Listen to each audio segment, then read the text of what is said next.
em Oi, deslocamento, deputada Alan. Bia Kicis. Então, vocês estão me ouvindo, gente? Gente, só Sim, um pouquinho de silêncio, só estamos para falar um ouvindo, minutinho aqui. deputada. Oi, Quais as Alan. informações Oi, que a Max. senhora... Lacombe, Oi, todo Bia. mundo. Um abração para vocês. Olha quem tá aqui comigo, Lacombe. Eu não consigo Super enxergar aqui. Evandro, Super Evandro. Evandro, pelo amor de Deus, Evandro. Eu estou em falta com o Evandro.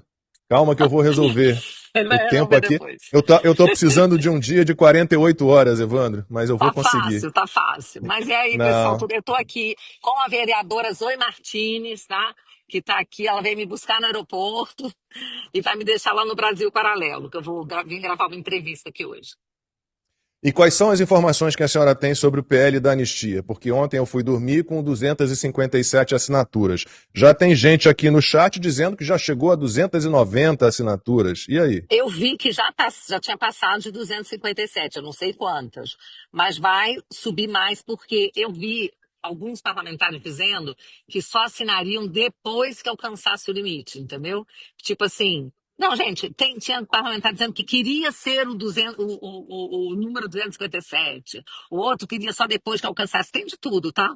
Mas enfim, já passou do mínimo, o importante agora é o presidente da casa pautar, né? Precisa pautar porque os parlamentares estão dizendo que querem votar esse tema.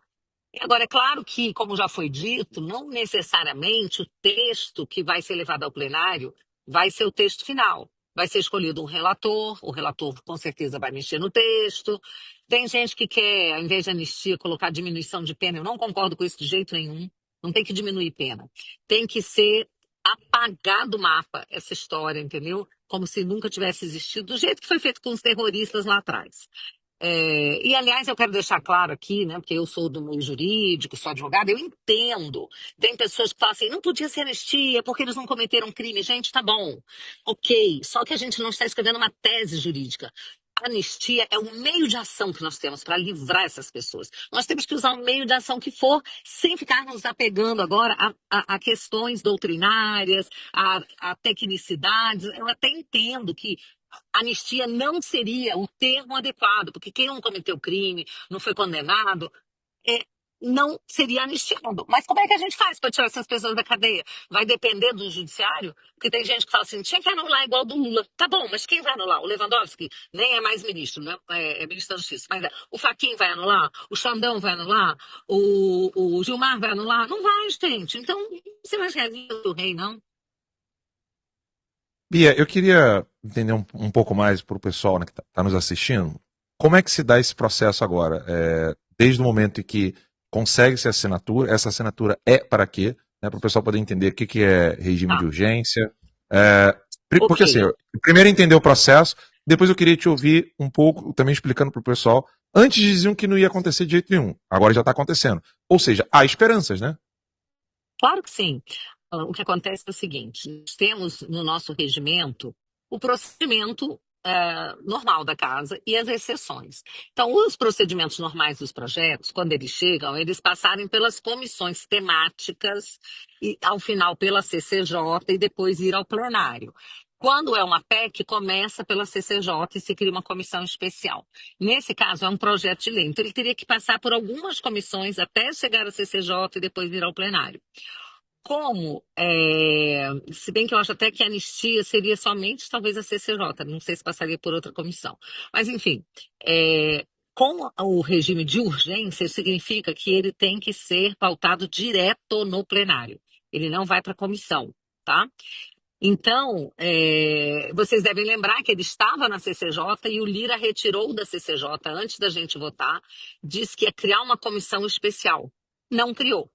Ele disse que ia criar até o dia 8 de dezembro, não criou a comissão especial. Então, tirou da Deixa no mudo. CCJ. No mudo? Não, peraí. Pode Não, falar, eu não Bia. toquei nada. Pode. Eu não toquei nada, não. Bom, olha só. Então, o Lira tinha dito que ia criar uma comissão especial e tirou da CCJ. E lá nós tínhamos voto para aprovar.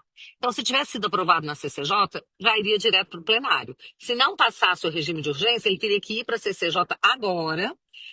O que me dá um alento é que o presidente da CCJ atual, o Paulo Aze, do União, assinou. E ele foi exatamente o parlamentar que deu o número mínimo. Tá? Ele foi o 257 nas assinaturas. Mas A gente quer que vá direto para o plenário, porque nós não queremos mais perder tempo. Uma vez aprovado no plenário, esse regime de urgência tem que ser aprovado.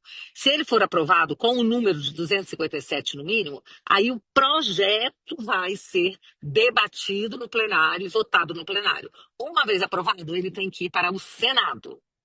Uma vez aprovado no Senado, ele vai à sanção ou veto do presidente da República. Caso vetado, vem para uma sessão conjunta para a gente derrubar o veto. Então, tem um pouco de chão aí pela frente. É por isso que a gente não pode mais perder tempo. Nós temos que votar o regime de urgência, votar o projeto, tá? Para ele seguir aí os seus trâmites normais.